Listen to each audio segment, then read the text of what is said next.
সার্জিজের মুখেই ফাঁস। জুলাই প্রতারণা, কিভাবে ধোঁকা দেয়া হয়েছিল পুরো জাতিকে। ছাত্র জনতার আন্দোলনের নামে 2024 সালের জুলাই আগস্টে আসলে কি ঘটেছিল? মার্কিন মদদ, স্নাইপারের গুলি আর লাশের রাজনীতির আসল সত্য এবার নিজ মুখেই অহংকারের সাথে ফাঁস করলেন সার্জিজ আলম। কিভাবে ছাত্রলীগ ও শিবিরের ছায়াতলে লুকিয়ে তারা ধোঁকা দিয়েছে সাধারণ জনগণ ও সরকারকে, কিভাবে বিদেশি শক্তির ঘুঁটি হয়ে পতন ঘটানো হলো একটি গণতান্ত্রিক সরকারের। মুখোশধারী এই প্রতারকদের চাঞ্চল্যকর স্বীকারোক্তি ও মাস্টার প্ল্যান জানতে ভিডিওটি না টেনে শেষ পর্যন্ত দেখুন। 2024-এর জুলাই আগস্টের নৈরাজ্য ছিল মার্কিন মদদে সেনাবাহিনী সরকারের সাথে বিদ্রোহ করে সামরিক শক্তিকে ব্যবহার করে সাম্প্রদায়িক জঙ্গি শক্তির হামলার মাধ্যমে একটি গণতান্ত্রিক সরকারকে ফেলে দেওয়া হয়েছে। এখানে ছাত্র জনতার নামে মুখোশধারী ছাত্ররা ডলারের মাধ্যমে বিক্রি হয়েছে। তারা বিভ্রান্তি সৃষ্টি করেছে যেমন জনগণকে তেমনি সরকারকেও। যদিও শেষ মুহূর্তে এসে সরকারও সেটা ধরতে পারছে, কিন্তু জনগণকে বিশ্বাস করাতে পারেনি। কিন্তু আজ এই দখলদারদের মুখোশ খুলে পড়েছে। তারা নিজেরাই সব প্রতারণার ফাঁদ নিয়ে কথা বলছে এবং জিম্মি জনগণ, প্রতারিত জনগণ চোখের জল ফেলছে। আসুন জেনে নেই সার্জিজের প্রতারণার কৌশলগুলো, যা সে নিজেই গর্ব ভরে স্বীকার করেছে। ভিডিওটিতে বৈষম্য বিরোধী ছাত্র আন্দোলনের অন্যতম সমন্বয়ক সার্জিজ আলম সাম্প্রতিক ছাত্র জনতার তথাকথিত আন্দোলন বা জুলাই প্রতারণা সফল হওয়ার পেছনের একটি অন্যতম প্রতারণা, যা সে কৌশল বলছে, এই কৌশল নিয়ে কথা বলেছেন। তাদের মূল লক্ষ্য ছিল আন্দোলনকে যেন কোনো নির্দিষ্ট রাজনৈতিক দলের ট্যাগ, যা সরকার বিরোধী আন্দোলন বা নির্দিষ্ট কোনো ছাত্র সংগঠনের আন্দোলন হিসেবে ট্যাগ দেওয়া না যায়। সার্জিজ আলমের মতে এই আন্দোলনের নেতৃত্বে মূলত তিনটি ভিন্ন ঘরানার বা সার্কেলের প্রতিনিধিত্ব ছিল, যা সকল স্তরের শিক্ষার্থীদের আস্থা অর্জন করতে সাহায্য করেছে। সার্জিজের ভাষ্য মতে নাহিদ নিজে সরাসরি গণ অধিকার পরিষদ বা ছাত্র অধিকার পরিষদ না করলেও তার পরিস্থিতি ওই সার্কেলের সাথে ছিল। আবু বকর মজুমদার, আসিফ মাহমুদ এবং আক্তার হোসেনরা ছাত্র অধিকার পরিষদ করতেন, তাই ওই সার্কেলের প্রতিনিধি হিসেবে নাহিদ কাজ করেছেন। হাসনাতকে দেখে ছাত্র শিবিরের রাজনীতির সাথে পরিচিত বা ওই ফোকাস থেকে আসা ব্যক্তিরা মনে করেছেন যে তাদেরও একজন প্রতিনিধি মঞ্চে আছেন।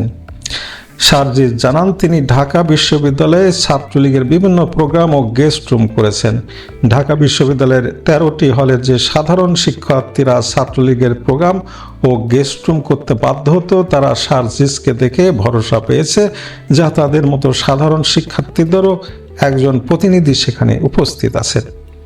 সার্জিজ স্পষ্টভাবে উল্লেখ করেন, শুরুতেই অর্থাৎ 1 থেকে 17 জুলাইয়ের মধ্যে যদি এই আন্দোলনকে নির্দিষ্ট কোনো রাজনৈতিক ট্যাগ দেওয়া যেত, তবে এই আন্দোলন কখনোই 17 জুলাই বা 5 আগস্টের চূড়ান্ত পর্যায় পর্যন্ত গড়াতো না। তাই নিজের মঞ্চকে ট্যাগিংয়ের হাত থেকে বাঁচানোই ছিল তাদের প্রধান কৌশল। বক্তব্যের শেষাংশে সার্জিজ একটি নির্দিষ্ট ঘটনার কথা উল্লেখ করেন।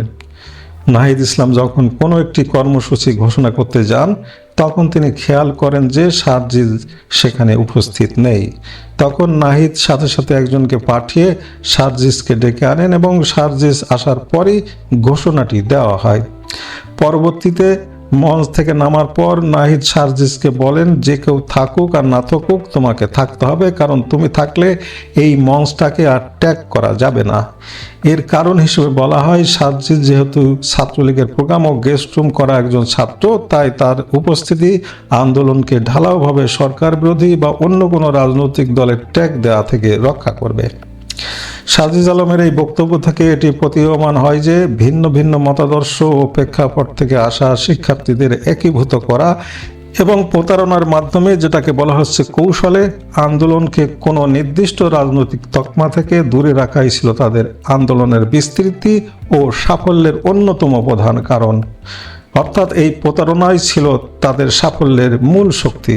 তাদের গুরু ফরহাদ মাজারের স্বীকারোক্তি মোতাবেক এরা মার্কিন অ্যাম্বাসির সেফ হাউস থেকে মগজ ধোলাই হওয়া ঘুঁটি, যারা প্রতারণার মাধ্যমে কোটা আন্দোলনকে সরকার পতন আন্দোলনে রূপ দিয়েছে। এরা জনতাকে বোকা বানাতে সফল হয়েছে। স্নাইপার রাইফেল ব্যবহার করে আত্মসংঘাত ঘটিয়ে লাশ ফেলেছে, লাশের দায় দিয়েছে সরকারকে। এই মুক্তিযুদ্ধ বিরোধী বাংলাদেশ বিরোধী শক্তিকে প্রতিহত করতে জনগণের রাষ্ট্র প্রতিষ্ঠায় নতুন লড়াই শুরু হয়েছে। এই লড়াইয়ে জিততে হবে, বাংলাদেশ জিতবে। বাংলাদেশ যখন জিতবে, বাংলাদেশ এই জঘন্য প্রতারণার বাংলাদেশকে ভুলে থাকতে চাইলেও ভোলা ঠিক হবে না যে এই অপশক্তি একদিন প্রতারণার মাধ্যমে বাংলাদেশকে পরাজিত করেছিল। যেমন 1971-এর যুদ্ধ অপরাধীদের আমরা কখনো ভুলি না। দর্শক, মুখোশধারী এই দখলদার প্রতারকদের আসল চেহারা আজ জাতির সামনে পুরোপুরি স্পষ্ট। সত্য সবার সামনে তুলে ধরতে ভিডিওটি প্রচুর শেয়ার করুন। এই ষড়যন্ত্র নিয়ে আপনার মতামত কমেন্টে জানান। ভালো থাকুন।